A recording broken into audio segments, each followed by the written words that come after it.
Hey, welcome to another video. So today we're going to be going into the entire family of ORYX, the Taken King. But before we begin, please be sure to like the video, subscribe to the channel, join the Sith Citadel Discord, links in the description, and consider becoming a join member or sending a super thanks if you wish to further support the channel.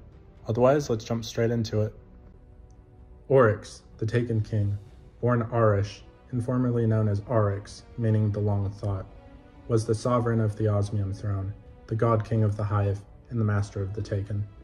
Reborn in the darkness itself through a wicked pact with the worm gods, ORYX is the founder of the Hive race alongside his sisters and fellow deities, Savathun the Witch Queen, and Zivorath, the god of war.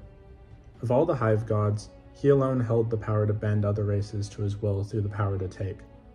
ORYX is also the father of the dreaded Crota, a deadly Hive prince who slew thousands of guardians through the great disaster, Nokris, his estranged firstborn and herald of the worm god Zal, as well as two death singers and inventors of the Oversoul, twins Iranuk and Nirhalak. Enraged at the death of Crota, ORYX traveled to the Sol system aboard his dreadnought, seeking revenge, but was defeated by the Guardian and escaped to his throne world. His second match with the Guardians resulted in his permanent death, and ended the threat he posed to the Sol system, leaving behind a vacancy on his Osmium throne that would remain empty for many years to come. ORYX traces his origins to a gas giant named Fundament, where the Proto-Hive eked out a harsh existence on floating continents comprised of the shards of their shattered homeworld. ORYX was born as Arish, a Proto-Hive female, and one of three surviving daughters of the Osmium King, ruler of the continent called the Osmium Court. Arish's sisters were Zero and Sathona, who together made up the final brood stirred by the Osmium King. When the Osmium King was 10 years old, a lifetime to a Proto-Hive, he succumbed to senility madness, fearing an event called the Synergy, wherein Fundament's 52 moons would align and create a massive tidal wave that would destroy all of Fundament's civilizations. Teox, a sterile mother who had served as a teacher to the king's daughters, feared the royal heirs were too weak to succeed the king and invited a rival kingdom, the Helium Drinkers of the Helium Court, to invade the Osmium Court as their regent. But the Helium Drinkers invaded and slew the Osmium King. But Arish and her sisters, 2 years old at the time, escaped on a ship and vowed to return one day for their revenge. After a year of traveling the sea, the sisters salvaged an ancient high-tech ship they called the Needle from the Shibui Maelstrom. Zero wanted to sell it at the Kaharan Atoll, a gathering place of Fundament's many species, in order to raise enough money to hire a mercenary army, but Arish wanted to take command of the ship. Sathona sided with Arish, goaded on by a worm that their father had kept. The worm had washed up on the Osmium Court's shores and was seemingly dead, but Sathona could hear it speak. The sisters spent the next 2 years reactivating the ship, until Arish decided to use it to fulfill its intended purpose. She wanted to dive into Fundament's core in the hopes of learning a secret that would prevent the Synergy. As they descended, the sisters encountered a vast creature called the Leviathan, a disciple of the Traveler. The Leviathan warned the sisters against proceeding any further, telling them that they faced a choice between the sky and the deep, the light and the darkness, the way of life and the way of death. The sisters rejected the Leviathan, unable to accept that allowing their people to suffer was a better way, and instead decided to follow the worm Sathona had saved, which urged them to continue diving. Deep within the Fundament Ocean, the sisters encountered the worm gods, who drew their power from the darkness itself. Yul, Ir, Zul, and Akka, the virtuous worms. The worm gods claimed that they had lived and grown in Fundament's depths for millions of years, trapped by the Leviathan and the Traveler. They had called many species to Fundament, hoping one would be tenacious enough to find them. They offered Zero, Sathona, and Arish immortality if they would allow themselves to be hosts for the worm's larvae, with the caveat that if the sisters ceased to obey their natures, Zero's desire to test her strength, Sathona's cunning, Arish's inquisitiveness, their worms would consume them. Furthermore, the stronger the sisters became, the greater their worms' appetites would be. The sisters accepted the pact. Zero took the Night Morph and became Zivorath, the god of war. Sathona took the Mother Morph and became Savathun, the Witch Queen, and Arish took the King Morph, transforming into a male and becoming ORYX, the king of the Hive. Over the following years, the siblings returned to their people and spread the worms among them, creating the first hive and enabling them to first liberate the Osmium court, then drive Teox and the other fearful species of Fundament to Cahorn Atoll, and finally to build spaceships and break free of Fundament entirely. As ORYX and his sisters forced an ultimatum on the remaining proto-hive to accept the worms or perish, ORYX turned his attention to Fundament's moons, the Ammonites, who had allied with the Traveler and gave asylum to Teox. Initially, he was willing to negotiate with the Ammonites, but his sister Savathun, under pressure from the worms, killed ORYX as punishment. Rather than dying, ORYX's soul instead passed to the Ascendant realm, or the Throne World, where his soul resided until he returned to the mortal realm. Rebuked, ORYX purged what sympathy and goodwill he had left, becoming a merciless tyrant. He and his sisters warred with and killed one another on a regular basis after the defeat of the Ammonites, as part of their worship of the sword logic, and their attempt to become the sharpest blades in the universe, heading to their Ascendant realms when defeated. Their war of revenge against Teox had transformed into a campaign of genocide, when they slew the Ammonites and other interstellar civilizations to feed their worms. The Lords of the Hive also established their Ascendant realms, with ORYX naming his the High War. During the war with the Akume, ORYX came to realize that the worms had deceived him and his sisters. Their worms' appetites were growing past their ability to feed with death. Meeting with his sisters in the Ascendant realm, surrounded by their servants, some of which despised them for showing weakness, they despaired over their dilemma. When his sisters offered their power to help ORYX find a way to save them, ORYX killed them, then used that power to confront his patron god Akka. He killed Akka so that he may steal its ability to call upon the deep, and created the Tablets of Ruin, which gave him the power to take. His transformation complete, ORYX was now ORYX, the Taken King. During the subsequent war with the Akume, ORYX revived Xivu Arath in an act of war, and revived Savathun in an act of cunning. He then decreed the Tith system. Each hive would kill their enemies, take some to feed their worm, and tith the rest to their superior. Thralls would tith to acolytes, acolytes would tith to knights or wizards, the knights and wizards would tith to the Ascendant Hive. Those who commanded legions of warriors and earned the right to enter the Hive God's Ascendant realms. All of this violence would eventually reach ORYX, Savathun, and Xivu Arath, allowing their worms to feed on violence while continuing to invoke their inner natures. After destroying the Tashabethi, ORYX used his Tablets of Ruin to commune directly with the voice in the darkness itself. It explained to ORYX that the sword logic was not death for the sake of death, but to aid in the creation of a final shape, which was its ultimate endgame to bring order to an anarchic universe. However, while he spoke to the witness, Savathun and Xivu Arath conspired to maroon him in its realm, cut off his flow of tribute, and steal his tablets. Wandering within the deep and fearing that he was becoming a nihilist, ORYX eventually decided to sire his own spawn. After fighting his way back into real space and defeating his sisters, the results of this were Crota and the Deathsinger twins, Iranuk and Irhalak. Unknown to most, ORYX had another son named Nokris, but unlike Crota, he was physically weak in comparison, while Nokris honed his mind, learned powerful magic, and hoarded knowledge. ORYX disfavored him incredibly. Ultimately, Nokris sought to prove himself by speaking to the worm gods the same way ORYX himself did. While most of the worm gods rejected Nokris, the disfavored son managed to forge a pact with Zal. Nokris traded his heart for some of Zal's power and the secrets of necromancy. ORYX soon learned about his son's activities and was utterly furious. Nokris's actions were sacrilege, as necromancy was a heretical violation of the sword logic. For his crimes, the king of the Hive exiled him and removed all references of his disowned son from the world's grave, the books of sorrow, and most of his own memories. Only a statue remained as the only reference to his forgotten son. One day, the Death Singers were refining their death songs and came up with the idea of the Oversoul. Intrigued, ORYX commanded Crota to watch his sisters, so that he might learn something.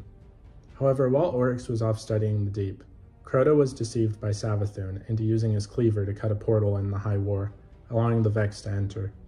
For 100 years, the children of ORYX waged war with the Vex, who quickly deduced the sword logic and worship of the deep as key to attaining power in the High War. However, while the Hive were able to overpower the Vex, they were unable to push them out. as they lost too much of their power when entering the Vex conflicts. The situation became so severe that the Worm era itself demanded that ORYX return and end the war. Quickly returning to the High War, ORYX used his powers to take the Vex and clear his throne world. Angered at his son's imperfection, ORYX threw Crota into the Vex Gate network, decreeing that come home victorious or die forgotten. At first, Crota resented his father for his seeming abandonment, but after time came to understand his father and built temples to ORYX and the Deep, eventually becoming a vital link in ORYX's Tith of Death and achieving godhood himself. However, ORYX recognized that the threat of the Vex invading his throne world could not happen again, so I moved to the High War into the mighty Dreadnought, scrimshawed from the remains of Akka. During the Hive's campaign against the Harmony and the Vex, Kira Blade Transform presented ORYX with a simulation of his former self, Arish. ORYX looked upon the simulation with amusement, while Arish looked upon ORYX in horror, demanding to know what he had done to her sisters and her people. In the end, ORYX took Kira and presented the Vex and its simulation to Savathun. When she asked him what proof they had that they were doing was right, ORYX simply replied that the Hive's existence was proof enough in their own convictions to live eternal by the sword logic. Following the war with the Harmony, Savathun decided that her fleets would enter the black hole that the Harmony lived around, claiming they would become stronger for it, while Ziva Arath took her fleets away from ORYX's as she felt he constrained her too much. The exact nature of ORYX was once unknown to the Guardians, but the name ORYX appeared often enough in Hive rituals that it could not be ignored. Shrines dedicated to ORYX used by the Hive to communicate with ORYX across the universe were known to exist throughout the Sol system. Osiris studied the Hive extensively, and foretold that the spawn of Crota would one day pave the way for ORYX's coming by snuffing out the worlds of light. Members of the Blood of ORYX, Hive sect, are thought to be a direct servant to ORYX himself, though it is speculated that he is the master of all other Hive sects as well. After learning of the death of his son, Crota, ORYX personally traveled to the Sol system aboard his dreadnought, accompanied by a Hive fleet and his Taken army. While staging his fleet in the rings of Saturn, ORYX and his fleet were attacked by the forces of the Reefborn Awoken, led by Queen Mara Sov and Prince Uldren Sov. An intense battle ensued, as both forces seemed to be equally matched. Queen Mara and her Techions then summoned the Harbingers, weapons of mysterious power that plowed through ORYX's fleet, but was unable to damage the dreadnought. ORYX activated his Oversoul in return, and unleashed a massive wave of energy that not only destroyed the Awoken fleet, but also his own, and created a massive hole within Saturn's rings. Now with his forces stalled above Saturn, ORYX was forced to stand down his invasion of the inner system, and therefore unleashed his Taken to regain his lost advantage. At some point after the Battle of Saturn, ORYX's essence took the remaining Techions from the battle, and managed to seep into the Dreaming City that they inadvertently opened for him, causing a Taken corruption that warped the Awoken City in between their reality and their ascendant plane. There it reached Riven, last of the known wish-granting Amakara that Mara Sov had hid away. ORYX offered to take Riven away. Riven, eager to try bargaining with the king, told ORYX to take whatever he wished, as long as he wished. ORYX's forces first attacked Cabal bases on Phobos and Mars. Cabal detachments were devastated within hours, with the Sand Eaters suffering a catastrophic 58% casualties, while the Blind Legion and the Dust Giants lost 35 and 39% of their numbers respectively.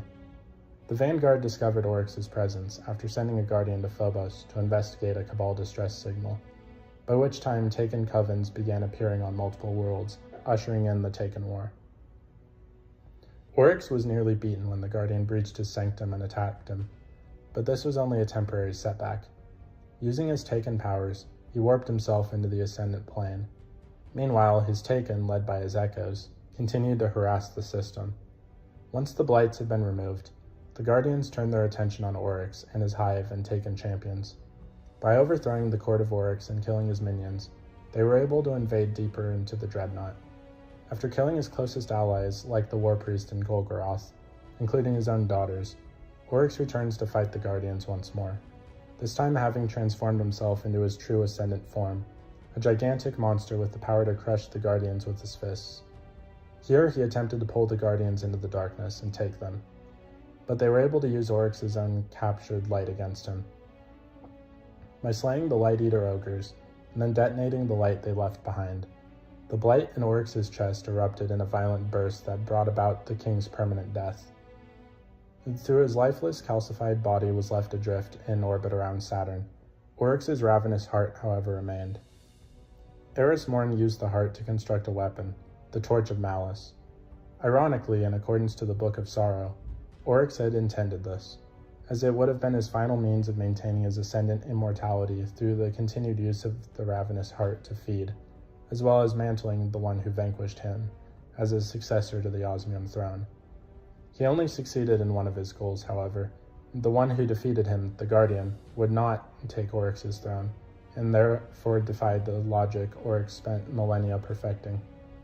Known as the first navigator in life, ORYX's defeat would leave the Hive and the Taken leaderless within the Sol system, but unfortunately they were still enough of a threat that the Guardians continued to fight them. The Taken in particular languished without the Master's power, and continued to decay unless someone took ORYX's place. Two individuals in particular would attempt to assume ORYX's throne, Alec Hool the Darkblade and Malok the Pride of ORYX. However, both were quickly killed by the same Guardians who defeated ORYX, before either could take up the mantle of the Taken King. A third individual, Norusk the Servant of ORYX, attempted to flee the Prison of Elders, but was slain by a fire team before he could assume the throne. Even by the time of the Red War, the Taken continued to haunt the system, primarily on Earth and Io, and it appears that ORYX's sister Savathun has not only taken command of Hive broods on Titan, but is also attempting to seize control of the Taken. At the end of the Red War and the reawakening of the Traveler in the frozen ice caps on Mars, the worm god Zol awakened to destroy the Warmind core of Rasputin. Leading Zol's army was ORYX's loss and Ison's son, Nokris. However, like Crota and ORYX, Nokris would fail against the Guardians, and Zol followed shortly after.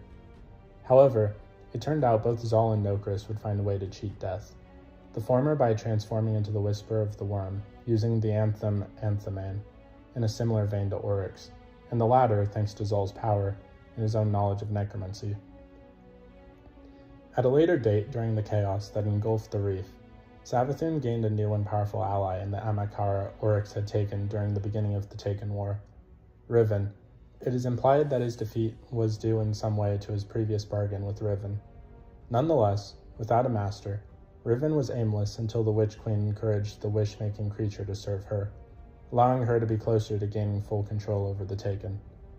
Though Riven would ultimately fall to the same warrior of light that defeated ORYX, her physical death would allow the Dreaming City to be taken.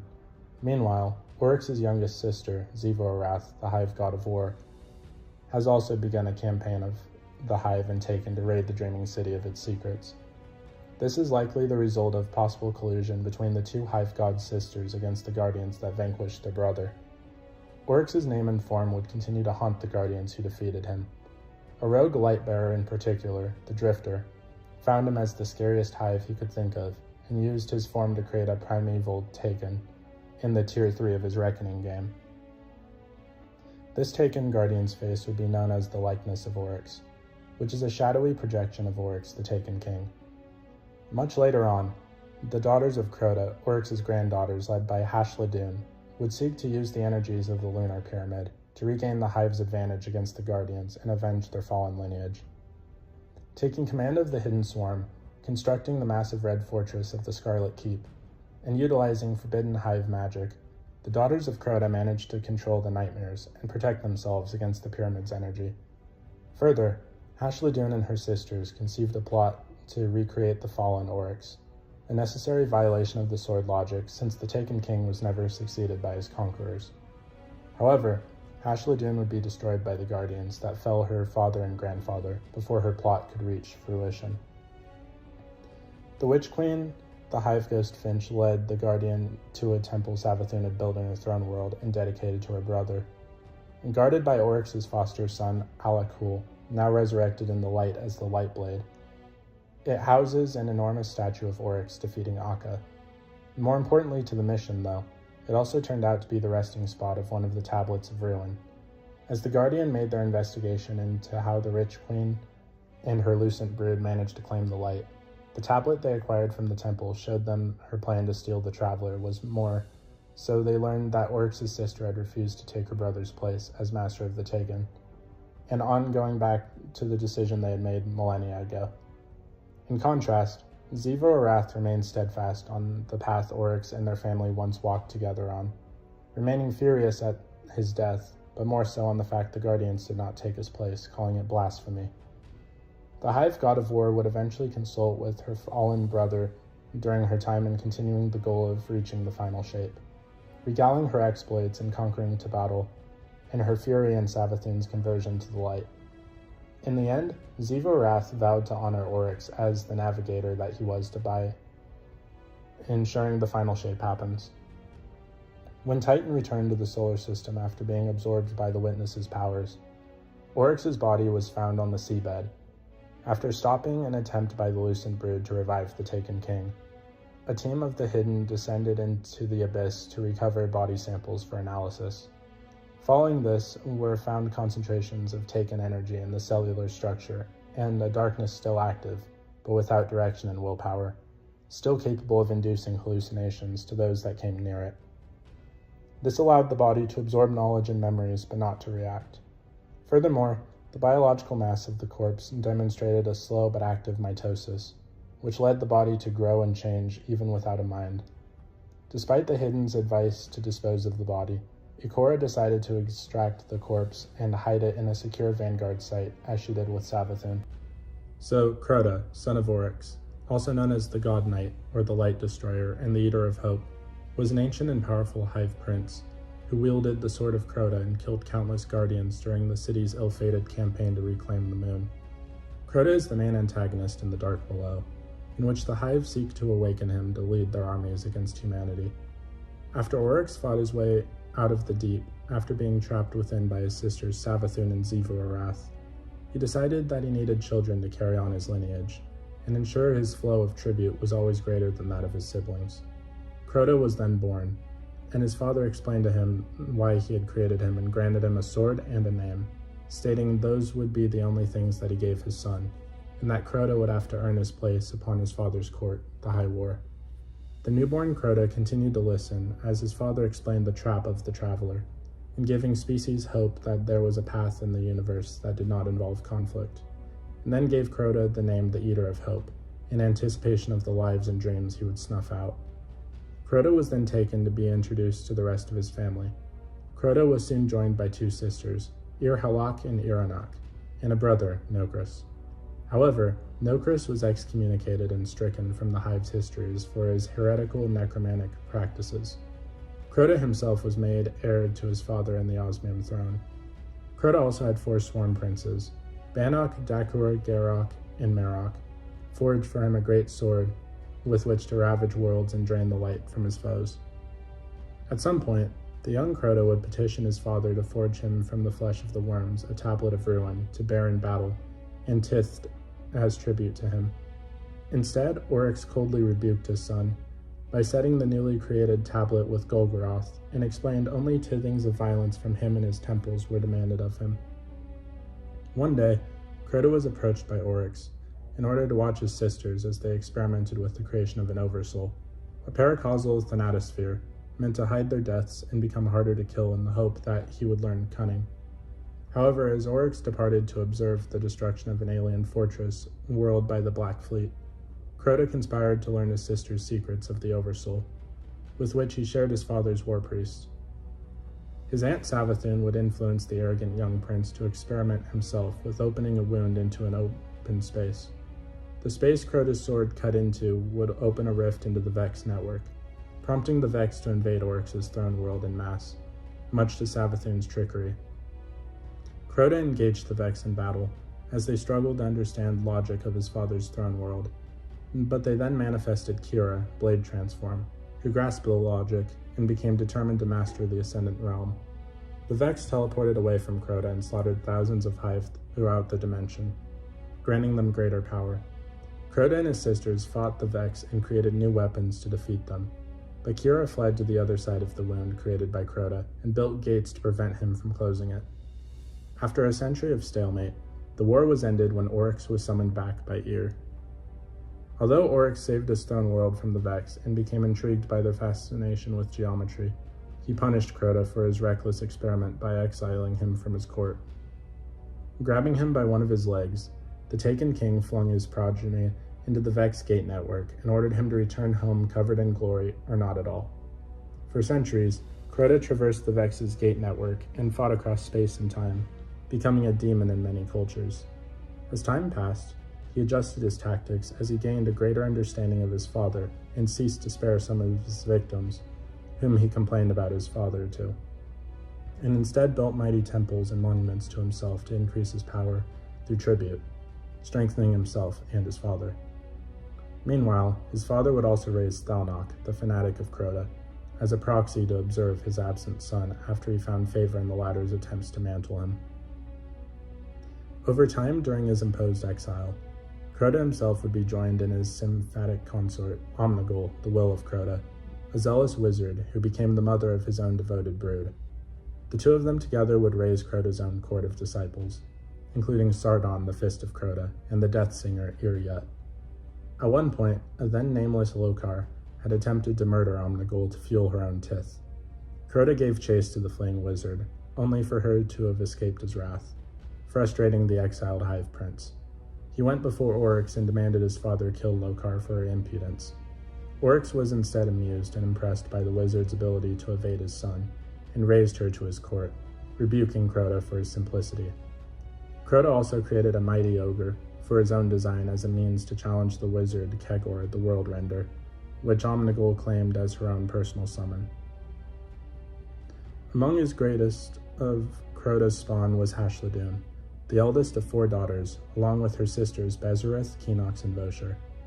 Even as a young thrall, she came to Crota's attention, as she was able to contend with knights in strength and size. Intrigued by Hashladun, Crota ordered her inundated in the old way of floods to remove her excesses and leave her distilled down to her most powerful form through purification. Hashladun fought the forces Crota sent against her, slaying them all, but Crota himself then came for her, even more deeply impressed by her love for him, expressed by her strong display of will in defying him. Dragging his daughter to a floodplain in the Ascendant realm, he impaled her to its base in the 6 places and began the ritual of inundation. Hashladun survived the ritual and emerged weakened by the ritual, but stronger for it. Murdering the first living thing she encountered to regain her strength, Crota came before her proud and impressed, but in sorrow informed her that in her newfound greatness she could not love him, as most of what had been his in her had washed away, and left behind only what was of her grandfather ORYX. With a cry of joy and grief, he cut a hole in his realm and cast her out of his court to join the ranks of his fathers. At some point in the collapse, Crota and his spawn came to the Sol System, in his everlasting pursuit of the Traveler, and to wipe the last bastion of humanity it had protected. Crota would also leave the Hive in conquering Luna, which held the pyramid of the disciple Nezarec buried beneath the surface since the Traveler's final attack. His spawn hollowed out the planetoid into a war moon, where they laid dormant until they launched their own invasion of Earth during the early City Age. In addition to Luna and the former disciple's pyramid, Crota became interested in the space station's coccytus, which contained experimental gates from the golden age of humanity. He established his hold over these gates and created a manifold into his throne realm. From there, Crota and his brood could commune with whispers echoed through the Coccytus gates, learning to create the first weapon of sorrow. The Guardians barely repelled the Hive offense at the Battle of the Burning Lake, not realizing the true threat that the Hive posed. They launched a counterattack on the moon, which was later called the Great Disaster. The sword logic proved to be too much for the Guardians, as countless heroes fell before Crota's blades. The God Knight himself would emerge from the abyss as he cracked Luna's surface with every stroke of his sword, and took the light of every Guardian life that it fell. Gunvor the Dawncaller would rally the remaining Titans from the First Pillar Order in a desperate charge against Crota, sacrificing themselves to the Eater of Hope in a futile bid for time. Soon he would face the legendary Titan Wei Ning, overwhelming the striker with the paracausal might of the sword logic as he impaled her upon his cleaver. As a further show of dominance over his foes and their light, Crota took the life of a Guardian using their own ghost, whose shell was hammered into a knife. His leadership and the power of his sword led to the Hive hordes to victory during the battle, slaying thousands of guardians and driving them away from the moon for more than a century out of fear of Crota's power. Despite this great victory for the Hive, Crota's plans for further conquest of humanity were put on hold due to his father calling him back to the ascendant plane for their final victory together. Within the Sea of Screams, however, two knights, one of ORYX and one of Zevo-Arath, engaged in a duel of honor in their respective masters. The duel ended in a draw, but both flung themselves into the depths of an abyss, so the Knight of ORYX failed to make his tribute to a champion of Crota. The setback cost Crota's champion a significant tribute at the necessary time, and thus led to his defeat in a duel against the Sergeant of the God of War. Having suffered a major loss of temples and tributaries for his father, Crota judged it best to sleep upon his throne world and recover his lost tiths while his soul remained tethered to the Ascendant Crystal, giving him a quick means to return to the real universe once his strength was restored. He would also entrust his own sword to the 4 Swarm Princes of the Hidden Swarm, to guard within the depths of the Hellmouth until his return to the physical world. Seeking revenge for the great disaster and the death of Wei Ning, Ariana III led 5 other Guardians in an attempt to assassinate Crota within his throne world, but the hordes of Hive dwelling within the Hellmouth managed to overwhelm the fire team, picking them off one by one. Only one of the Guardians, Eris Morn, survived, forever changed by her harrowing experiences trapped in the Hellmouth and obsessed with ending Crota before he awoke. Decades later, Crota's court began preparing for his return to the physical realm by invading the Cosmodrome on Earth, with his consort Omnigul leading the effort to raise the Hive army for a full-scale invasion of the city upon his return. Having foreseen the imminent return of Crota, Eris called upon the aid of a newly risen Guardian to aid her in dismantling Crota's army. The Guardian successfully assassinated Crota's closest lieutenants, including the Swarm Princes and their commander, Sardon. As Crota's resurrection draws near, Eris guides the Guardian to the moon, where the chamber housing Crota's soul was located. The Guardian arrives in the midst of the summoning ritual, and works to disrupt it and slay the ritualist wizards. The crystal tethering Crota's soul in the Chamber of Night would be sent back to the Ascendant Realm, banishing his shadowing presence from the physical world, and thereby preventing his corporeal return.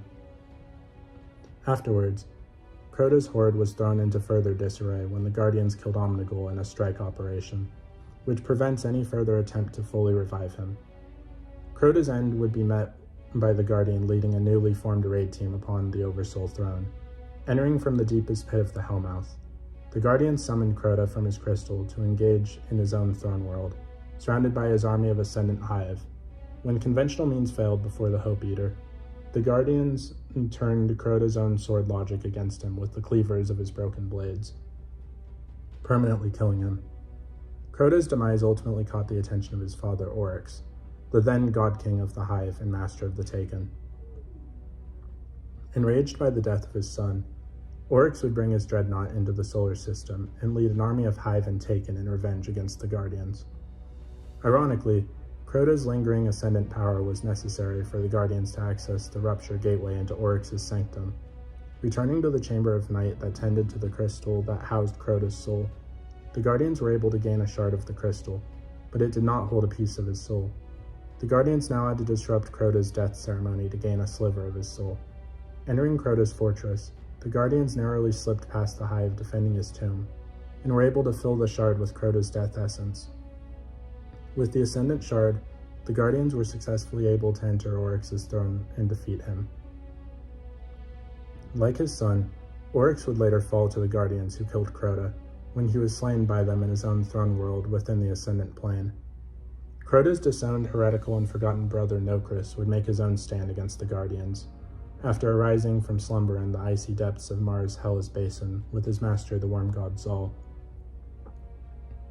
The Herald of Zal sought to conquer the Red Planet for his god, but like his former family, Nokris would fall against the Warrior of Light. As Crota was the first Hive god the Guardians ever faced and one of their most notorious foes, he haunts the Risen in their memories. Following the Scorn hunts and the continuous fight for the Dreaming City, Crota's form would manifest as a nightmare blocking the Guardians' path to the derelict pyramid beneath the Scarlet Keep. The newly spawned nightmare of Crota would prove too much for the Guardian to face, who took an essence from it before they were saved by Eris Morn. The Guardian would later face the Crota nightmare again as they were coaxed into the interior of the pyramid, which they then succeeded in destroying. Crota's immediate family would be survived by his daughters, Bezereth, Vosher, Keenox, and the eldest Hashladun. Atop the newly erected Scarlet Keep upon Luna in Sorrow's Harbor, the daughters laid plans for the Hive's future, and to achieve vengeance by creating a deathless champion under their control through heretical means. Hashladun and Bezereth would both be killed by Guardians, leaving Vosher and Keenox to complete their work while hiding out. Unfortunately for Crota's line, both Vosher and Keenox, along with their own children, would be killed by Osiris, when Savathun lured the remnants of the Scarlet Court into one place to be destroyed in one fell swoop.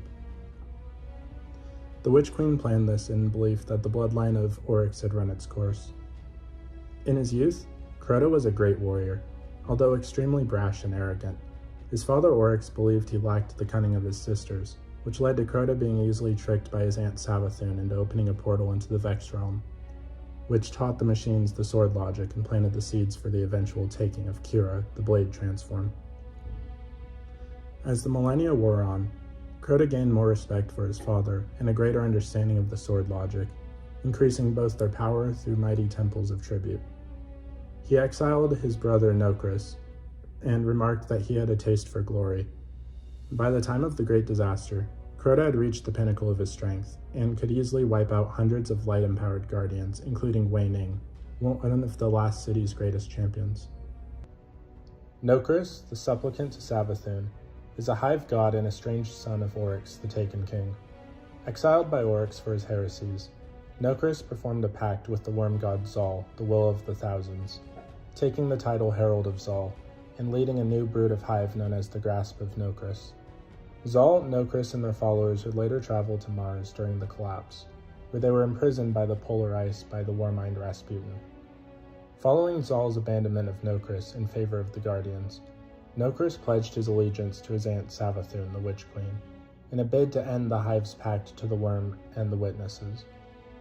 He served as the final antagonist of the Season of Arrivals, working for Savathun to subvert the Witnesses' messages, until he was defeated by the Guardians. Born to ORYX, the Taken King, Nokris was disfavored by his father for his physical weakness.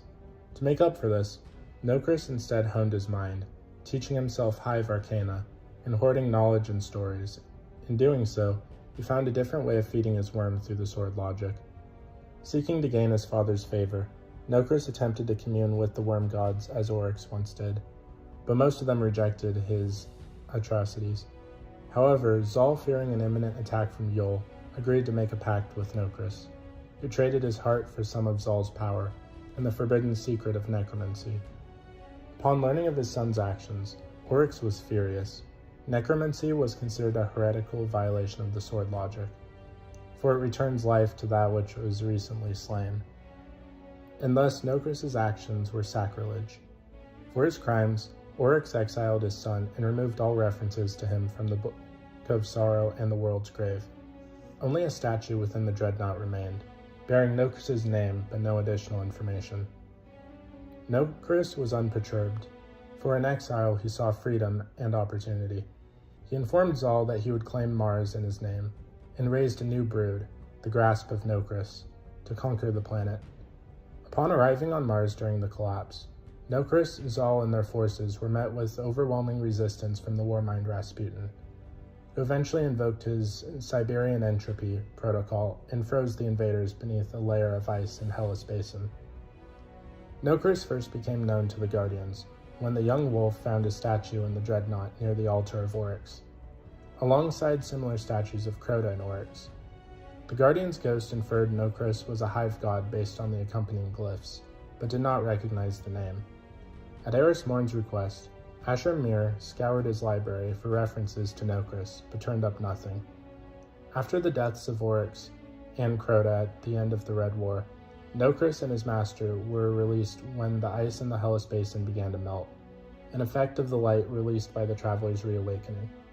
Together, Nokris and Zal sought retribution for their imprisonment, and engaged once more with the Warmind.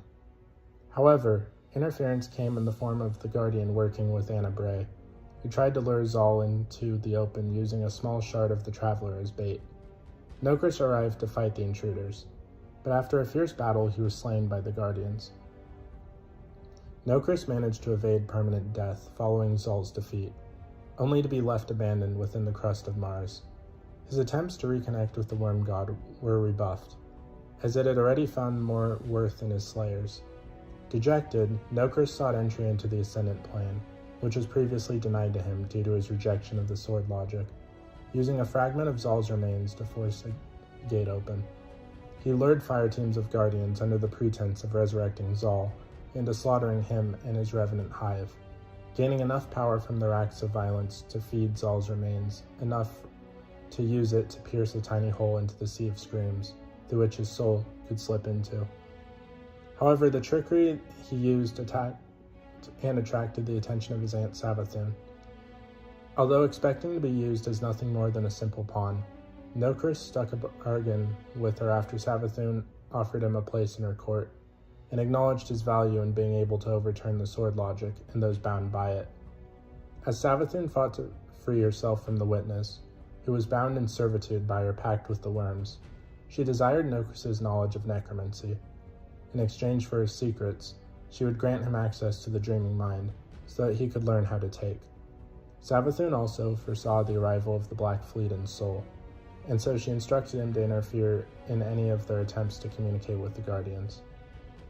2 years after his initial defeat on Mars, Nokris would resurface as the supplicant to the Witch Queen herself, playing his role as a catalyst to intervene with the Witness's messages at the Tree of Silver Wings on Io, armed with massive shriekers belonging to Savathun called Savathun's Witnesses. The supplicant would shroud the cradle with the Witch Queen's influence and even lay a trap out for Eris Morn and the Guardian, threatening the life of the former and pulling the latter into a counterfeit version of the Witch Queen's throne world within the Ascendant Plane.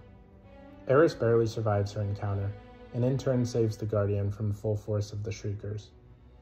For a period of 18 weeks, Nokris commands armies of Hive and the Taken to swarm the tree enshrouded in Savathun's influence, with one of her Shriekers, barring the Witness's messages directly with Eris and the Guardians. Each week, the Guardians would face one of the massive Shriekers at the cradle before they are summoned back to the Ascendant Plane, to which Nokris mocks them in whispers and even insults their ghost at one point, drawing comparisons to a worm. Nonetheless, the Guardians' efforts were proven successful at destroying the massive Shriekers, and allowed Eris to briefly interpret the Black Fleet's messages with the Seed of Silver Wings.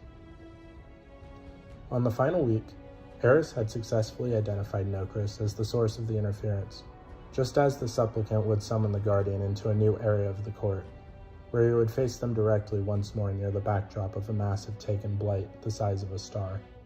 Throughout the fight, Nokris addresses them as a mere pawn tied to the everlasting struggle between light and darkness, to which he offered to have them free of in eternal servitude to Savathun. However, the Hive Heretic's offers would only fall on deaf ears as the Guardian destroyed him for seemingly a final time, diminishing the Witch Queen's influence considerably and allowing the Witness' final message to reach the Guardian. Despite his death at the hands of the Guardians, Nokris would leave a legacy on the future of the Hive. His knowledge of necromancy would influence the creation of the Lucent Brood, which his own Hive would eventually pledge themselves fully to Savathun and then join the ranks of. Ir-Halak, the Death Singer, is one of ORYX's 2 daughters created after ORYX cut a larva in half. The Death Singer's sisters were first encountered in Last Rites, when the player is infiltrating Crota's death ceremony.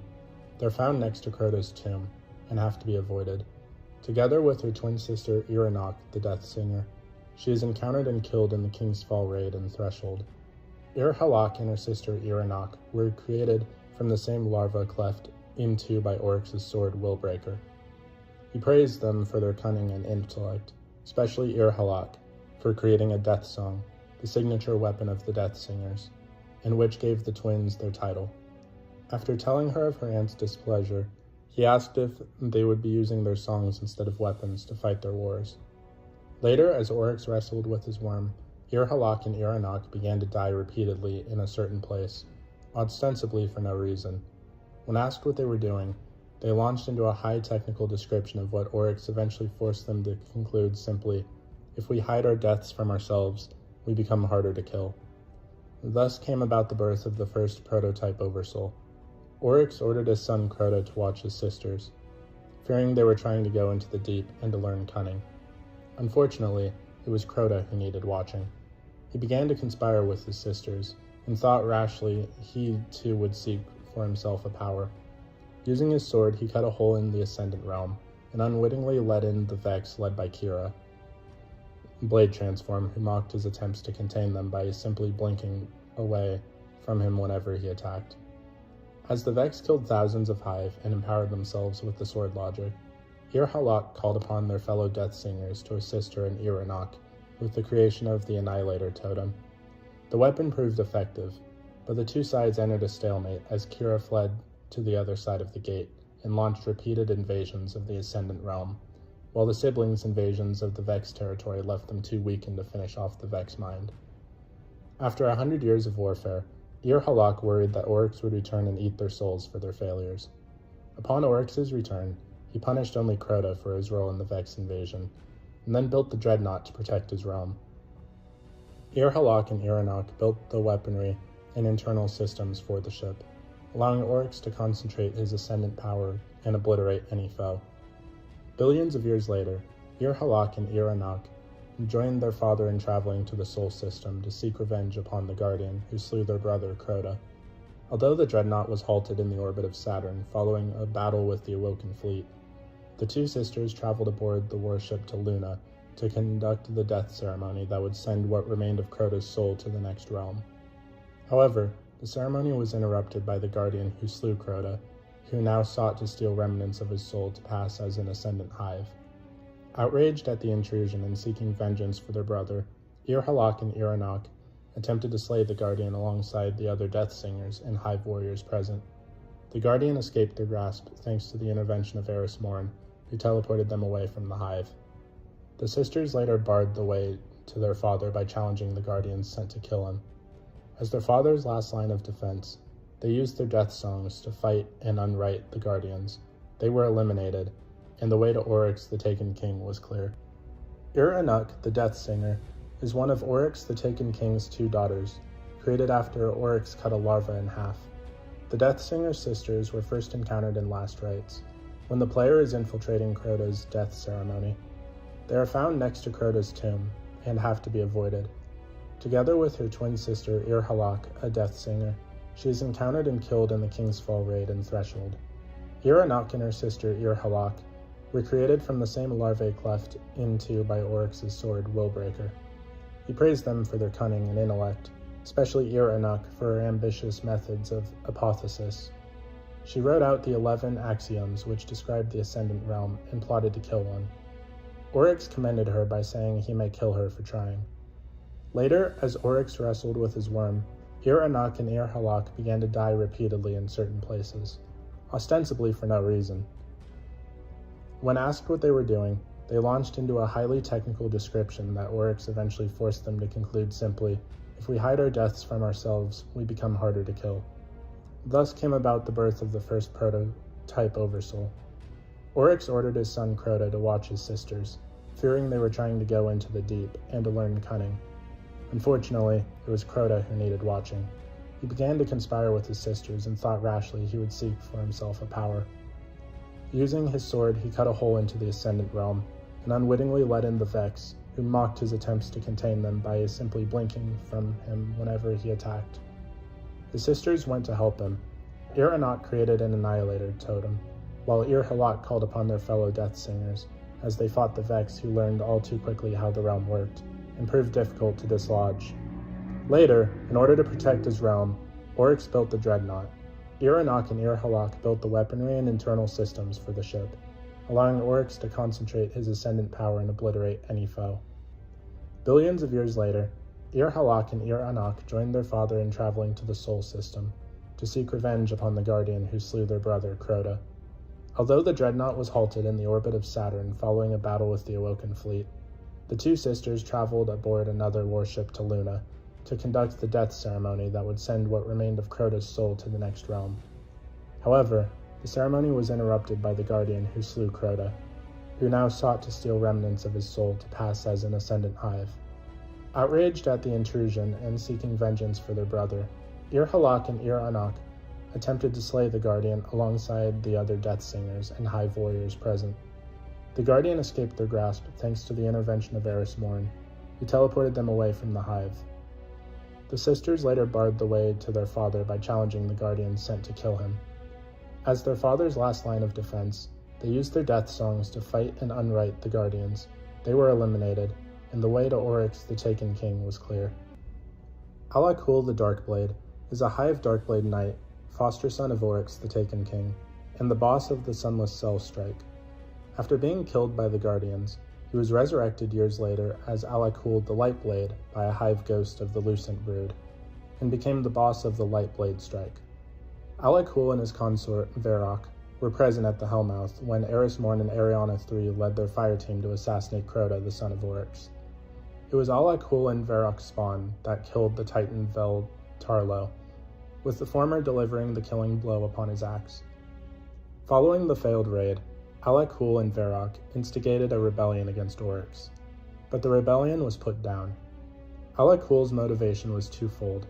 First, because he felt neglected by ORYX, which was deliberate, as ORYX wanted Alak-Hul to become a hungering blade, and second, to appraise himself in the eyes of Varrock. Alak-Hul was captured by ORYX's warriors, and the Taken King decreed that Alak-Hul be imprisoned aboard the Dreadnought, never to see the light again.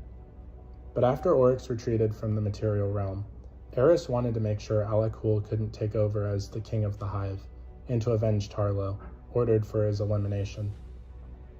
And so a fire team went down into his dark cell and killed him. At some unknown point several years later, after the Darkblade's death, a hive ghost would come across and resurrect Alak-Hul, retitled as the Lightblade. Alak-Hul would then join forces with the Lucent Brood and become a formidable ally. He was tasked by Savathun, the Witch Queen, to guard a temple commemorating ORYX, which housed a piece of the Tablets of Ruin. Assisted by light-bearing warriors and normal knights, disciples as his personal guards, the temple was well defended. This was until a fire team of guardians, following a lead from Finch about a potential clue from the temple, ran into Alak-Hul, who was away from his post, who then fled back into the temple. Facing off against his warriors and disciples, along with hitching a ride on a ferry and evading scorn to reach the temple, the fire team would enter the monument. Gifted with arc light powers and guards at his disposal, the Lightblade tried to defend the temple from the guardians, but was slain as a result. However, Alak-Hul's ghost would escape from the temple, leaving his body behind. Hashladun, the daughter of Crota, is an ascendant hive wizard and the eldest of the daughters, along with Bezerith, Voshur, and Kinox, of the hive god Crota, son of ORYX, and Omnigul, the will of Crota, as well as granddaughter of ORYX, the Taken King. She is the leader of the Hidden Swarm and architect of the Scarlet Keep, harnessing the nightmares of the pyramid that lies beneath for her schemes and vengeance against the Guardians. Hashladun would meet her end by the Guardian at the top of the Tower of Woe, as part of her revenge against them, only to be killed by their fire team. Hashladun began as an abnormally large and strong thrall, huge of crest and thick of arm. Viewing this as excessive, her father Crota ordered her ritually mutilated in the old way of floods, in order to reduce her to a normal size and strength, and sent 100 thrall, 10 knights, and an ogre to retrieve her. Hashladun fought off the entire force, but was left exhausted. After that, Crota himself came for her, impressed but unrelenting, and took her to a floodplain deep within the Ascendant Plane, where she was impaled and exposed to the paracausal tides of the Sea of Screams, flooding her body 5 times with caustic and harmful substances. After the 5 inundations, Hashladun broke free from her impalement, starving, wounded, and much reduced in form. On witnessing her crawling back to his throne world, Crota stated, "You are great now, and you cannot love me, for the parts of you that were mine have been taken from you. The parts that were his remain." With all ties to Crota severed by the floods, and therefore rendered closer to ORYX, Hashladun had ascended into her grandfather's court, much to her father's joy and grief, knowing that she can never set foot in his court again. She was then sent forth to ORYX's side by her father, who cut a rift through space-time to an unknown destination. It is largely unknown what role Hashladun played in her grandfather's court, but she was presumed dead by the Guardians since Crota's fall. Following the Taken War, Hashladun hid between the lunar surface alongside her sisters Bezereth, Keenox, and Vosher, and plotted their revenge against the Guardians for the deaths of her immediate family. Unable to accept a world without their king, Hashladun and her sisters enacted a plot to recreate their deceased grandfather in the form of a phantasmal nightmare, a necessary violation of the sword logic, since the Taken King was never succeeded by his killers. They also believed that ORYX might yet be truly resurrected, having been defeated before and returning to life through sheer will and tribute in his name. As the Coven of Sisters worked to enact their sinister plot, they were still left to deal with conspirators and contenders for the vacancy of a champion left by their late father. Many of the Hive that still held to the old beliefs in the sword logic gave way to gladiatorial combat in the pit beneath the keep, though none of the sisters believed any were worthy of their father or grandfather's succession. Hashladun and her sisters attended the pit to witness the gladiatorial games, and silenced Bezereth and Vosher as they expressed doubts about the fighters when the games began. Of the greatest contenders was the knight Zulmak, whose triumphs in the pit threatened to upend Hashladun's plans if anointed the new Hive champion by the majority of the swarm.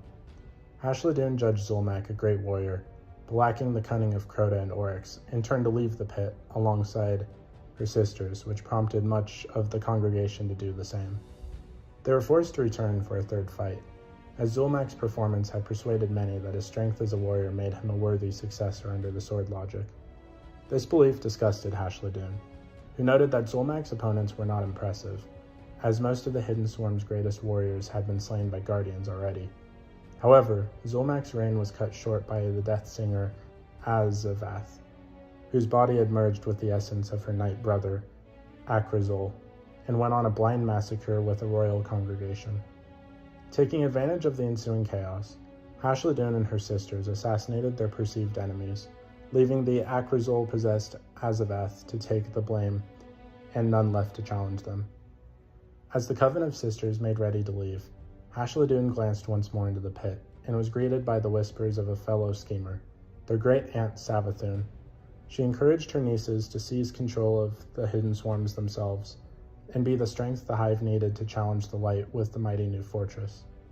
Additionally, she offered a boon in the essence of the fallen Zulmak, to be raised as a puppet champion for the Swarm. Intrigued but wary of her aunt's schemes, Hashladun questioned what role the heretic Azavath reborn Iraram Deathsinger would play. As they killed their maddened brother Azakrul with the Death Song, Savathun offered her a second boon as the head of the Reformed Choir, a legendary group of Death Singers, to be used as another weapon in their upcoming battle against the Guardians. With their control over the Hidden Swarm secured, the Daughters of Crota rallied the remaining Hive on the moon, and began construction of the Scarlet Keep, acting as an amplifier of their magics, and to ward themselves of the pyramid's influences with the forbidden cryptoglyph. While the Hive were unable to conjure nightmares, they instead bade their time for one behind ORYX's killers to be their catalyst, manipulated of her curiosity by the Witch Queen herself. After Eris Morn's discovery of the pyramid unleashed its phantasmal power, Hashladun utilized the Great Tower of the Scarlet Keep to channel its energy for their experiments, which helped the Hive summon nightmares of great power near the keep, based on the fears and fast foes of the Guardians, including one of her late father. Using the cryptoglyph, Hashladun experimented with the creations of the ancient pyramid, and found no hope of truly restoring ORYX and Crota through their power, as their essences had truly disappeared. However, she and her sisters embraced Savathun's gifts, and began crafting what remained of Zulmak into a fearsome champion of their own design and under their control. Through her experiments, Hashladun distilled the primordial essence of terror and contributed it to Bezereth and Vosher's reshaping of Zulmak's husk. When the Guardians invaded the moon to challenge the Hive's resurgence and the appearance of the nightmares, Hashladun personally encountered the Guardian who slew her father, mother, and grandfather at the bridge to the keep. Retreating to the top of the spire, Hashladun lures the Guardian and their fire team to her position to finally claim her revenge for her ravaged lineage. Having gathered potent energies to amplify her powers, The inundated summons waves of hive reinforcements to swarm her enemies, and use her magic in several attempts to knock them off the tower. In her quest for vengeance, however, Hashladun met her demise in flames, much like her family. From her remains, the Guardians found a tablet containing evidence of the cryptoglyph, hidden at the bottom of the Hellmouth. So, Bezereth, the daughter of Crota, is a child of the Hive Prince Crota seen in the Deep Mission, where she and some scholars attempted to protect the cryptoglyph from the Guardian, attempting to protect the key Hive artifact, preserving it within the catacombs, and helped to perpetuate her sister's plan. She personally attacked the Guardian to keep the cryptoglyph from falling into their hands, resulting in her inevitable demise. Along with her sisters Hashladun, Kinox, and Vosher, Bezereth retained her faith in ORYX even after his death, believing it to be the only way to save the Hidden Swarm, as no successor to ORYX had emerged. They forged a plan to resurrect him in the form of a nightmare. Moreover, knowing ORYX's immense power of will and vast tribute, they believed their king could yet come back as he had in the past. While the sisters plotted, various Hive champions fought in the pit for the vacant osmium throne, most notably Zulmak, whose victory could threaten their plans before they had a chance to truly unravel. The sisters didn't believe any of the gladiators were worthy of their grandfather's legacy, and observed the battles with disgust.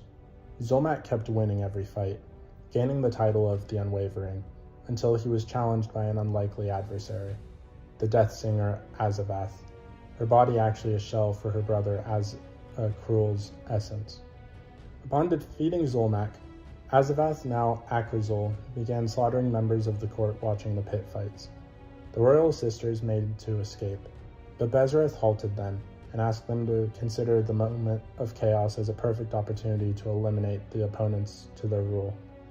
All four drew daggers from their cloaks and turned against those court's members they deemed a threat, then promptly left with the surviving remains of the congregation. Bezereth was later tasked with protecting the cryptoglyph deep within the catacombs. She fell to the Guardian, and the artifact was stolen in order to allow Eris Morn to forge equipment protecting the Guardian from the nightmares. Vosher was one of the daughters of Crota, the son of ORYX. Together with her sisters Hashladun, Bezereth, and Kinox, they were collectively leading the Hidden Swarm on the moon. She was also the mother of the wizards Yashara and Irax. She met her end by the hand of Osiris. Vosher and her sisters Hashladun, Bezereth, and Kinox took leadership of the Hidden Swarm on the moon after their grandfather's passing during the Taken War. What they lacked in brute strength of the sword logic, they made up for in cunning, thought, and grand design. They considered themselves the shadowed architects of empires. They build their legacy upon the trade of secrets, the gossip of ages, and the sowing of lies. Words their weapons, cutting as any blade. Rather than adhere to the tenets of the sword logic, Vosher and her sisters schemed to preserve the glory of their forebearers, including ORYX and Crota. Sometime before the events of Shadowkeep, the daughters of Crota saw opportunity in an ancient pyramid buried beneath the surface, which they could possibly conjure the essences of Crota and ORYX. However, as they speculate, they were also attentive to the pit, where Hive fought in gladiatorial combat for claim to their father's vacant throne, to which they must judge those worthy. Vosher expressed her doubts in the Hive after Bezereth only silenced by Hashladun's narrowing glare. However, with the sudden appearance of the Death Singer Azavath, killing the reigning champion Zulmak caused a panic among the royal congregation. The daughters took the chance to assassinate their enemies.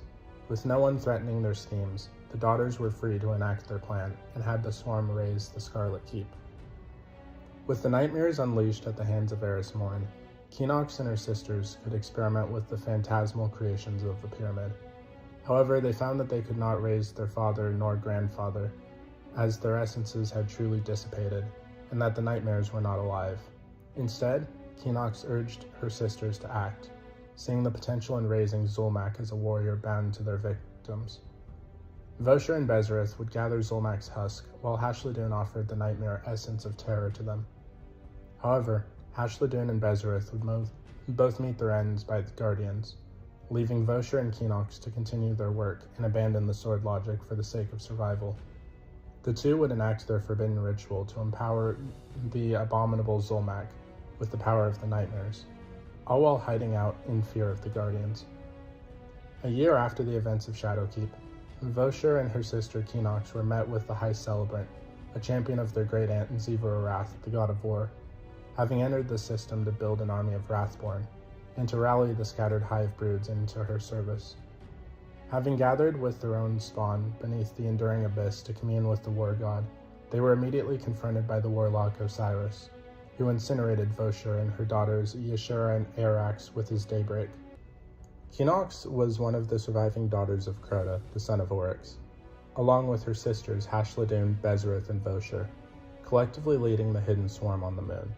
She was also the mother of Ulgarin, a knight in command of her guard. She would be killed at the hands of the exiled warlock Osiris. Keenox and her sisters Hashladun, Bezrith, and Vosher took control of the hidden swarm after their grandfather's passing during the Taken War. What they lacked in brute strength of the sword logic, they made up for in cunning, thought, and grand design. They consider themselves the shadowed architects of empires. They build their legacy upon the trade of secrets, the gossip of ages, and the sowing of lies. Words are their weapons, cutting as any blade. Rather than adhere to the tenets of the sword logic, Keenox and her sisters schemed to preserve the glory of their forebears, including ORYX and Crota. Sometime before the events of Shadowkeep, the daughters of Crota saw an opportunity in the ancient pyramid buried beneath the surface, which they could possibly conjure the essences of Crota and ORYX. However, as they speculate, they were also attentive to the pit, where Hive fought in gladiatorial combat for claim for their father's vacant throne, which they must judge those worthy. Keenox remained silent, contemplating their station and the depths from which they must descend if the swarm is ever to reclaim its own destiny.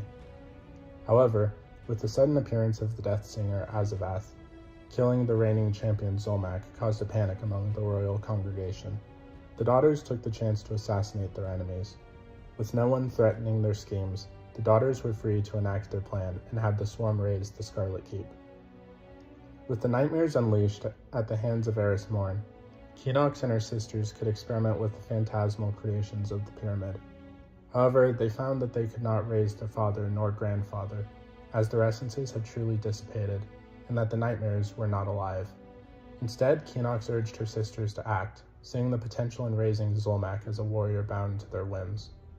However, Hashladun and Bezrith would meet their ends by guardians, leaving Keenox to act free without fear of heresy. She and Vosher would enact their forbidden ritual to empower the abominable Zolmak with the power of the nightmares, all while hiding out in fear of the guardians. A year after the events of Shadowkeep, Keenox and her sister Vosher were met with the High Celebrant, a champion of their great aunt Wrath, the god of war, having entered the system to build an army of Wrathborn, and to rally the scattered hive broods into her sway. Having gathered with their spawn beneath the enduring abyss to commune with the war god, they were immediately confronted by the warlock Osiris. Keenox would die attempting to flee from the ensuing battle, along with her son Ulgarin, who perished in a vain attempt to protect her from a Nova bomb. So what did you guys think of the entire family of ORYX, the Taken King? Please let me know in the comments down below. If you haven't already, please be sure to like the video, subscribe to the channel, join the Sith Citadel Discord, links in the description, and consider becoming a join member or sending a super thanks if you wish to further support the channel. Otherwise, I'll see you in the next video.